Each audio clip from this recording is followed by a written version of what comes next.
दोस्तों आज आप जानेंगे रशिया के 5वीं पीढ़ी के फाइटर जेट Su-75 और अमेरिका के F-35 स्टेल्थ फाइटर जेट की तुलना। हालांकि ये जो कंपैरिजन है वो कोई तकनीकी कंपैरिजन नहीं होगा, ये कंपैरिजन एक अलग तरीके का कंपैरिजन हम करने वाले हैं जो कि इन दोनों ही फाइटर जेट्स के बारे में आपको एक नई जानकारी प्रदान करेगा। दरअसल दोस्तों सबसे पहले हम बात करते हैं रशिया की। रशिया जिन्हें शुरू से ही शतरंज के प्रति जुनूनी कहा जाता है, उन्होंने लगातार कई जो वॉर प्लेन्स हैं यानी कि युद्धक विमान हैं उन्हें तैयार किया। रशिया ने अपने Su-75 फाइटर जेट जिसका नाम चेकमेट रखा गया है, ये बोर्ड गेम की अपील पर आधारित है। रशिया को उम्मीद है कि उनकी वायुसेना इस फाइटर जेट को यानी कि 5वीं पीढ़ी के फाइटर जेट को अधिक से अधिक अपने में शामिल भी करेगी और इन 5वीं पीढ़ी के विमानों का निर्यात भी बड़े पैमाने पर किया जाएगा। दरअसल Su-75 चेकमेट को Su-57 के एयरफ्रेम पर बनाया गया है और दोस्तों ये एक्सपोर्ट मार्केट में 4थी पीढ़ी के फाइटर जेट से बेहतर है। क्या दोस्तों अमेरिका के F-35 प्रोग्राम को रशिया के Su-75 के बारे में चिंतित होना चाहिए? ये चीजें हम जानेंगे। सबसे पहले हम तुलना करेंगे दोनों फाइटर जेट्स की खरीद स्थिति की। Su-75 बड़े पैमाने पर उत्पादन के लिए अभी तैयार नहीं है और 2024 तक भी ये उड़ान नहीं भरेगा और 2025 में इसकी मैन्युफैक्चरिंग की भी कोई उम्मीद नहीं है। Su-75 इस समय रशिया के लिए प्राथमिकता नहीं है। ये बात इसलिए मैं कह रहा हूं क्योंकि रशिया और यूक्रेन के बीच में जंग जारी है, इसलिए रशिया का ध्यान यूक्रेन में जमीनी युद्ध पर केंद्रित है। लेकिन Su-75 का जो प्रोटोटाइप है वो सस्ता है और एक एयर शो में इसका मौका प्रदर्शित किया गया। रूस को उम्मीद है कि उनका जो प्रारंभिक उत्पादन है यानी कि इनिशियल प्रोडक्शन है वो जल्द ही होगा, क्योंकि दोस्तों Su-75 जो इनका फाइटर जेट है उसमें रशिया का जो Su-57 यानी कि Su-57 स्टेल्थ फाइटर जेट है उसके कई कंपोनेंट्स लगाए गए हैं। इसीलिए जिस तरीके से Su-57 में जो टेक्नोलॉजी रशिया ने तैयार की है उसी वजह से Su-75 में ज्यादा रिसर्च और इसके डेवलपमेंट की आवश्यकता नहीं होगी, क्योंकि एयरफ्रेम भी Su-57 का ही इसे बताया जाता है।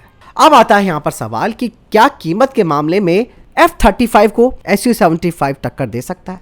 दरअसल Su-57 के जो निर्माता हैं यूनाइटेड एयरक्राफ्ट कॉर्पोरेशन और उनकी सहायक सुखोई एयरक्राफ्ट कंपनी का मानना है कि उनका ये जो स्टेल्थ फाइटर जेट है वो अमेरिका के F-35 जो कि $80 मिलियन पर यूनिट के हिसाब से है उससे सस्ता होगा। यानी कि रशिया का जो Su-75 है वो $30 मिलियन पर यूनिट तक रहेगा और रशिया का ये जो चेकमेट है यानी कि Su-75 वो अमेरिका के F-35 की तरह सिंगल इंजन वाला फाइटर जेट है जो कि रख रखाव लागत को कम करने और ईंधन एफिशिएंसी बढ़ाने में मदद करेगा। Su-75 चेकमेट का Saturn AL-41 engine after burner के बिना 24,000 पाउंड और आफ्टर बर्नर के साथ 39,000 पाउंड का थ्रस्ट देता है। अब बात आती है पर्याप्त वेपन डिलीवरी यानी कि हथियार वितरण और विशेषताओं की। Su-75 चेकमेट में इंटरनल यानी कि आंतरिक हथियार बे यानी कि जिसे हम खंड कहते हैं वो होगा, जो कि हवा से हवा में मार करने वाली मिसाइलें, हवा से जमीन पर मार करने वाली मिसाइलें और बमों को ले जा सकता है और डॉग फाइट के लिए 30 mm की तोप भी इसमें लगाई जाएगी। ये 60 टन का हथियार पेलोड ले जा सकता है और चेकमेट का जो टारगेटिंग सिस्टम है दोस्तों वो एक बारी में 6 बोगियों को ट्रैक कर सकता है और इस फाइटर जेट की V shape tail, hybrid wing design और इंजन इनटेक इसे स्टेल्थनेस प्रदान करता है। वहीं अमेरिका के F-35 को कई देश खरीदना चाहते हैं। ऐसे में यह भविष्यवाणी करना हमारे लिए भी मुश्किल है कि Su-75 एक्सपोर्ट मार्केट में F-35 से ज्यादा बिकेगा या नहीं, क्योंकि कई अमेरिकी सहयोगी या तो F-35 उड़ा रहे हैं या फिर उनका ऑर्डर दे रहे हैं।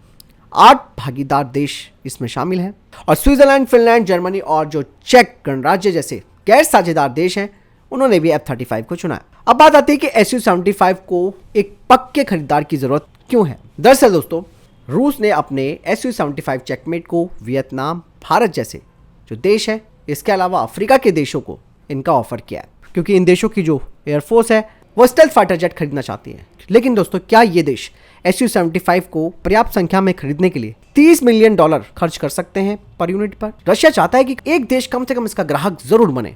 इसके लेकर कुछ दुनिया भर के विशेषज्ञ हैं, उनका भी कहना है कि रशिया को अपने इस फाइटर जेट के लिए एक विदेशी पार्टनर की आवश्यकता है। साथ ही विशेषज्ञों का मानना है कि Su-75 प्रोग्राम एक बड़े विदेशी भागीदार के बिना खत्म हो सकता है। Su-75 प्रोग्राम के लिए जल्द ही एक प्रमुख खरीदार की घोषणा करना आवश्यक है। यूक्रेन युद्ध की वजह से कई तरीके के प्रतिबंध रशिया पर लगे हैं। इसके अलावा इसको एक्सपोर्ट करना भी काफी कठिन होगा। एक बात और यहाँ पर कही जाती है कि Su-75 कभी यूरोप में नहीं बिकेगा, क्योंकि यूक्रेन पर रशिया का आक्रमण है। ऐसे में F-35 यूरोप में अपनी महत्वपूर्ण भूमिका निभा रहा है। F-35 अपने सेंसर फ्यूजन, इंजन पावर और हथियार पेलोड में गुप्त और मजबूत है।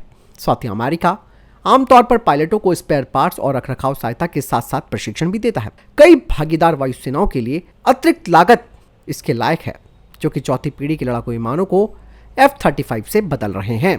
दोस्तों यहाँ पर एक सवाल और उठता है, अगर Su-75 में गुप्त गुण यानी कि स्टेल्थ ना हो तो क्या होगा? यदि दोस्तों इसके जो निर्माता है यानी कि रशिया चेकमेट को पूरी तरीके से स्टेल्थ नहीं बनाते हैं तो इससे उनकी विदेशी बिक्री में भी गंभीर कमी आएगी। Su-75 को 5th जनरेशन के लड़ाकू विमान के रूप में नहीं देखा जा सकता, इसीलिए ग्राहक F-35 की स्टेल्थनेस के स्तर के बारे में चिंतित नहीं रहते। यदि देश बड़ी मात्रा में F-35 खरीद लेता है तो इसकी संभावना नहीं है कि वो Su-75 खरीदेगा। इस तरीके से आप कुल मिलाकर देख सकते हैं कि लॉकहीड मार्टिन के हाथों में अंतर्राष्ट्रीय हिट बना रहेगा, क्योंकि अमेरिका अपनी कूटनीतिक प्रयासों के हिस्से के रूप में F-35 का उपयोग अपने सहयोगियों को याद दिलाकर कि उन्हें सर्वश्रेष्ठ फाइटर जेट मिल रहा है। तो ऐसे में आप समझ सकते हैं कि रशिया के लिए Su-75 चेकमेट का जो बाजार है वो इतना आसान नहीं होगा एक्सपोर्ट के लिए, क्योंकि इंटरनेशनल स्तर पर अमेरिका ही टॉप पर बना रहेगा। फिलहाल आपको क्या लगता है इस बारे में? कमेंट सेक्शन में लिखकर जरूर बताइएगा।